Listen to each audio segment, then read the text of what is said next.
ছেলেগুলো জানেন বাইচা থাকে ঠিকই, যারা বাবার জন্য কিছু করতে পারে না ওদের মনে হয় কলিজার মানে কি বলবো আসলে, ওদের মনে হয় বাচ্চা থাকতে মনে হয় ওদের ভিতরে খালি চিৎকার দেয় যে আব্বা বাচ্চা থাকতে কেন করতে পারলাম না। মানে আমার কমেন্টসও আসে আর আমি এটা ফিল করি যে ছেলেদেরকে আল্লাহ সফলতা দিক দ্রুত, যেন বাবা বেঁচে থাকতে ছেলেরা বাপের জন্য কিছু না কিছু করতে পারে। প্রত্যেকটা ছেলে, মেয়েদেরকেও দিক কিন্তু পরে দিক, আগে ছেলেদেরকে দিক আর কি। মেয়েরা তো তাও শ্বশুর বাড়ি গেলে স্বামীর পকেট মেরে হইলেও বাপের জন্য দু একটা জিনিস করতে পারে, বাট একটা ছেলে চুরি করবে না ডাকাতি করবে, মানে ছেলেদের ব্যাপারটা আর কি।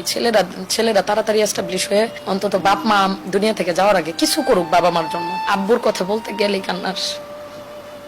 বিশেষ করে দেখেন আমি মেয়ে, কিন্তু আমি ছেলেদের কথা অনেক ভাবি, জানি না কেন।